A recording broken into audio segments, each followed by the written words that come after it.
A diabetes em todo o mundo tem vindo a aumentar de uma forma que não era expectável por ninguém, não só no mundo dito mais desenvolvido, mas também nos países em vias de desenvolvimento. Os países que hoje têm mais diabetes são os países como a China, a Índia, o Paquistão, o Egito, o Brasil, coisa que não era de maneira nenhuma expectável. A maior parte das pessoas não sabem, pensam ainda que é os Estados Unidos, que são normalmente aquilo que são apontados como o país da obesidade e da diabetes. Não é verdade?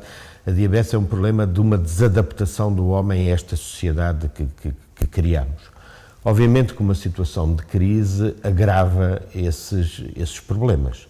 Nomeadamente, o acesso à alimentação torna-se um acesso a uma alimentação mais barata e normalmente mais hipercalórica e menos saudável.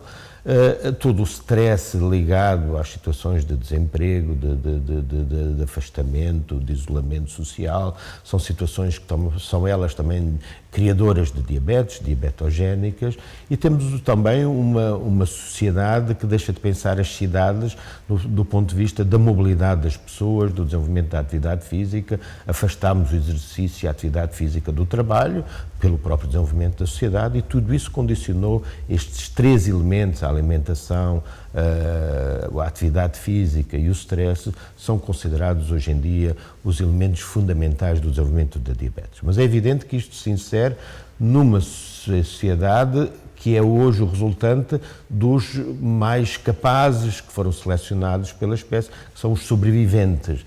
E, portanto, estes sobreviventes são pessoas muito resistentes e que estão preparados mais para as épocas de fome do que para as épocas de abundância. E esta é a contradição e o grande problema do desenvolvimento da diabetes. A diabetes em Portugal, neste momento, os números, do ponto de vista de percentagens, são também agravados pela imigração da população jovem, pelo envelhecimento e, portanto, estes números têm vindo a aumentar. Aumentaram cerca de 2% nos últimos 5 anos, o que mostra bem, enfim, o impacto. Temos hoje cerca de 1 milhão de pessoas, mais de 1 milhão de pessoas com diabetes entre os 20 e os 80 anos e temos cerca de 30% de pessoas em risco de virem a ter diabetes. E são muito para essas pessoas. Em primeiro lugar, é evidente que é preciso tratar as pessoas com diabetes, mas em segundo lugar é preciso dirigir-nos àqueles que estão em riscos de a vir a desenvolver, porque são esses que hoje podem atuar corrigindo alguns destes problemas, mas aqui também numa perspectiva que a correção não é individual, ou seja, se estamos à espera só de que os comportamentos individuais modificam as condições, nunca iremos muito longe, poderemos conseguir grandes vitórias isoladas, mas temos que ter um problema de uma visão social, porque a diabetes é claramente uma doença social, é uma doença da sociedade moderna e da desadaptação do homem a esta sociedade moderna.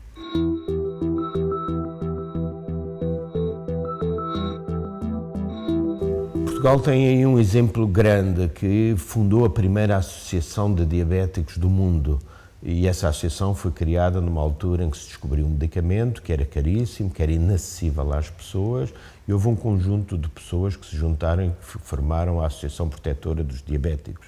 E foi ela que dava a insulina, mas sempre numa perspectiva de autonomia, de integração social das pessoas, de devolução, que era o termo utilizado na altura, de devolução das pessoas com diabetes à sociedade. Ou seja, as pessoas vinham, aprendiam a tratar-se e a insulina era-lhes enviada pelo correio, que é uma forma absolutamente revolucionária de encarar a doença e de encarar a situação das pessoas.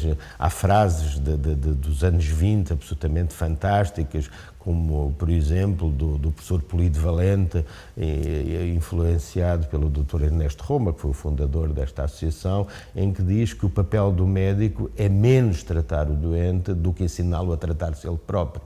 E, portanto, isto dá bem uma imagem de como a diabetes encara a cidadania e a participação ativa das pessoas no seu próprio tratamento.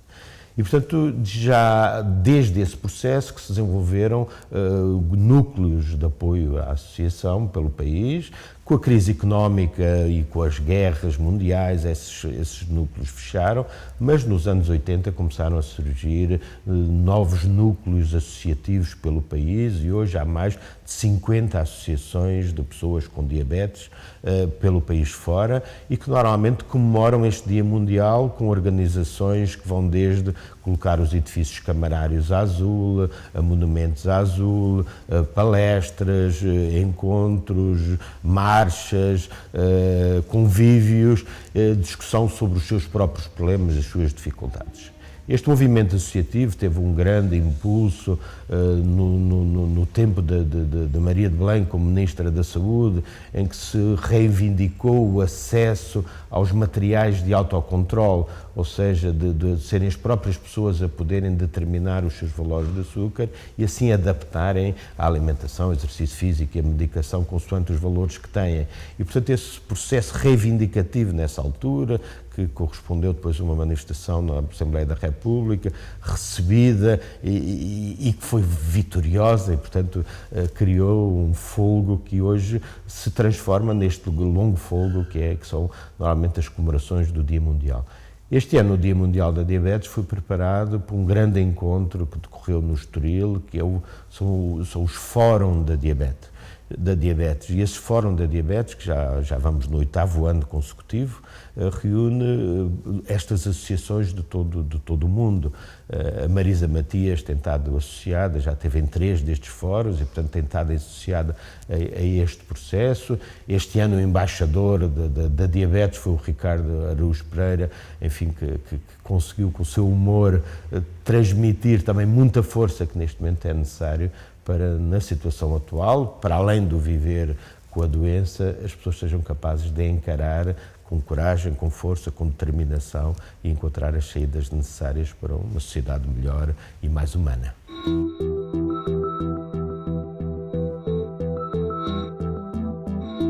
A questão da alimentação é uma questão fundamental e que é muito pouco falada.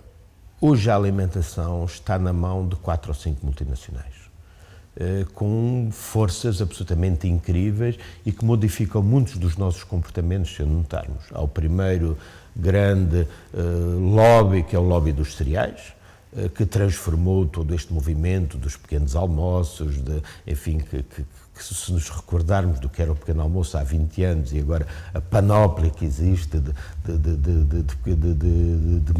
produtos para o pequeno almoço, que estão cheios de sal, estão cheios de açúcar e que são dados às crianças como algo absolutamente saudável e rico do ponto de vista alimentar, com minerais, com ferro, com isto e com aquilo, portanto, tudo publicidade enganosa. Não quer dizer que não sejam produtos bons, mas são produtos manufaturados com imensos produtos aditivos que não sabemos a sua influência, porque nunca foram estudados.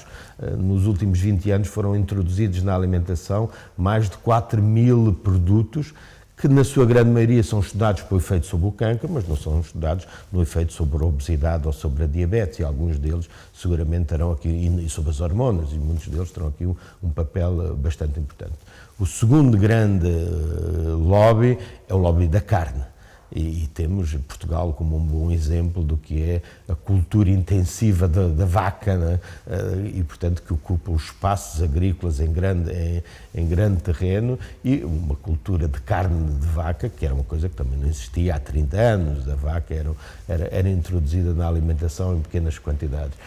Depois existe, enfim, toda a panóplia dos refrigerantes, que foram introduzidos, e hoje, infelizmente, não entramos em casas de pessoas, muitas vezes com mais dificuldades, onde o refrigerante não seja considerado algo que, apesar de tudo, lhes dá algum prazer. O problema é que esse prazer está ligado claramente, hoje os refrigerantes estão associados à obesidade, à diabetes e, portanto, e às doenças do coração em geral.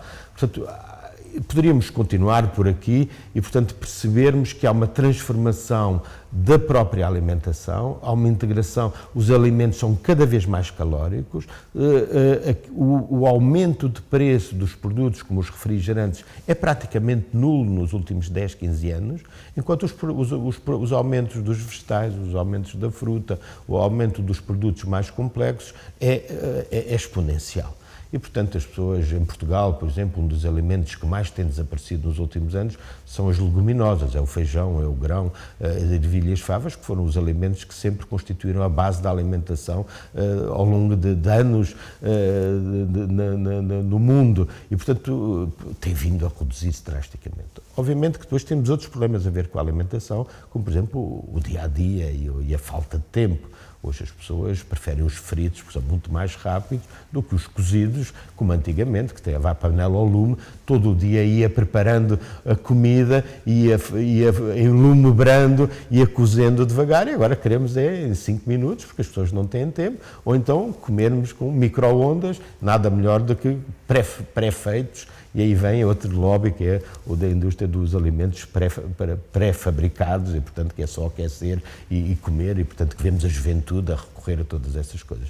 Já não vou falar da fast food, enfim, que é mais do que falada, mas portanto toda a compreensão de como esta sociedade se desenvolve de uma forma anárquica, virada unicamente para o lucro e sem consideração nenhuma nem pela espécie humana, nem pela saúde das populações, é claramente marcante. É neste sentido que é fácil o caminho da culpabilização das pessoas. As pessoas são gordas porque comem demais, as pessoas são gordas porque têm uma genética da resistência à fome e da sobrevivência que lhes faz com que absorvam bem os alimentos e que, se lhes dão alimentos que não são bons, obviamente se tornam gordas. Portanto, é preciso enquadrar bem esta questão da alimentação e é um debate para o qual penso que todos os movimentos se devem aproximar, devem aprofundar, porque eles são complexos e têm forças enormes por trás deles que são necessário enquadrar. A publicidade é um dos aspectos menores disso, mas não é por acaso que entre as notícias dos canais noticiários da noite aparecem anúncios de chocolates para crianças, que é a influência sobre os pais e sobre os avós. Portanto, esta subtileza de todos estes lobbies é extremamente pouco subtil, mas infelizmente extremamente eficaz e, portanto, temos que encontrar formas de a combater decididamente.